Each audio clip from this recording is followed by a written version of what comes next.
Hello, good morning everyone.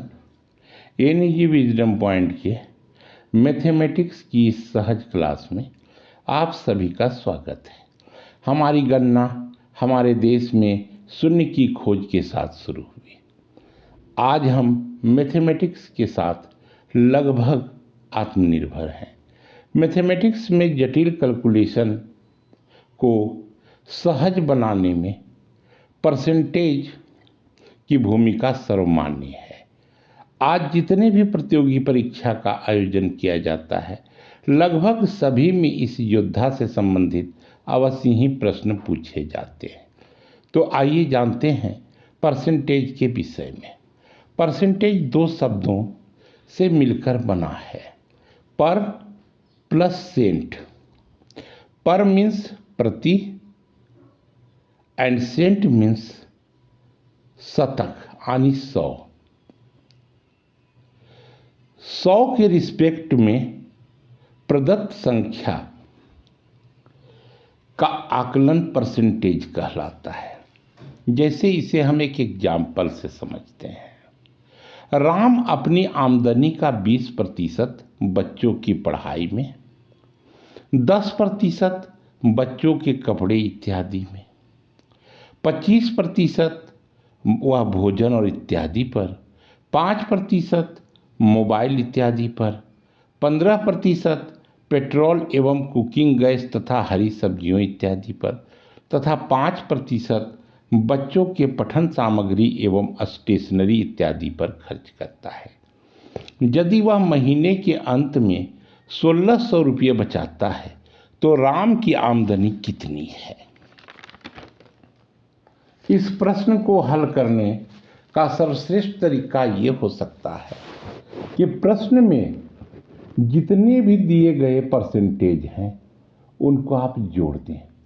अर्थात 20% plus 10% plus 25% plus 5% plus 15% plus 5%।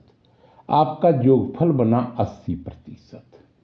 इसे हम 100% में घटा दें, यानी 100 माइनस 80 बराबर 20%।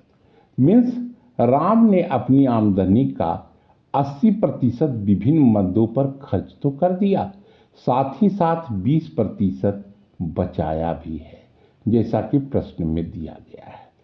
अब हम प्रश्न में दिए गए दूसरे अंश को देखते हैं कि उसने 1600 रुपये बचाया, मतलब अपनी आमदनी का 20% बचाई।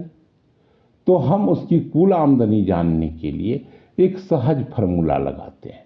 फार्मूला है x बराबर z गुने 100 बटा y।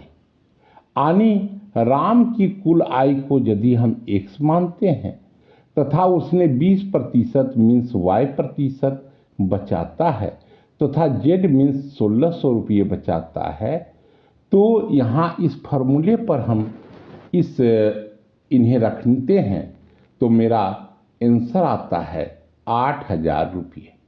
यही राम की आमदनी है। कुल मासिक आमदनी राम की 8000 रुपये है।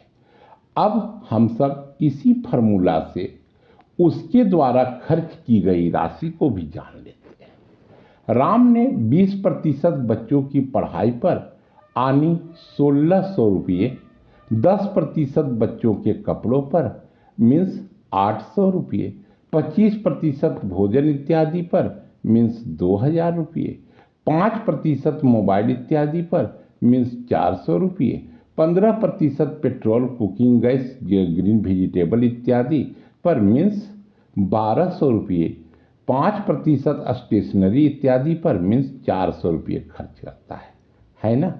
आसान कैलकुलेशन। अब हम लोग एक दूसरे प्रश्न पर चर्चा करते हैं। 72 का कितना प्रतिशत 9 होगा? मित्रों, इस प्रश्न को हम 3 भागों में बांटते हैं। पहला भाग 72 को x मानेंगे, कितना प्रतिशत को y% मानेंगे तथा 9 को z मानेंगे। तो हमें यहाँ y% निकालना है। इसके लिए हम सहज फार्मूला लगाते हैं y = z × 100 upon x। Means 9 into 100 upon 72।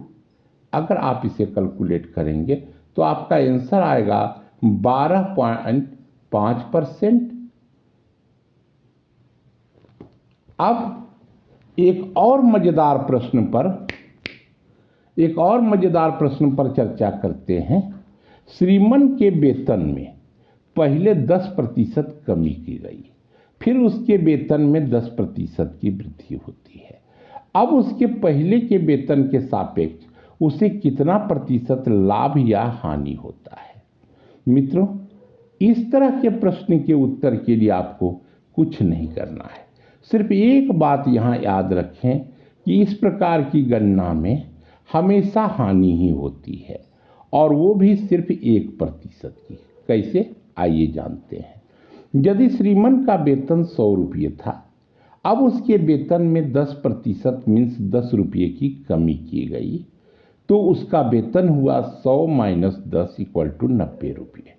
अब 90 रुपये में 10% मीन्स 9 रुपये की वृद्धि हुई, तो अब इसका नया वेतन हो गया 90 प्लस 9 यानी 99 रुपये।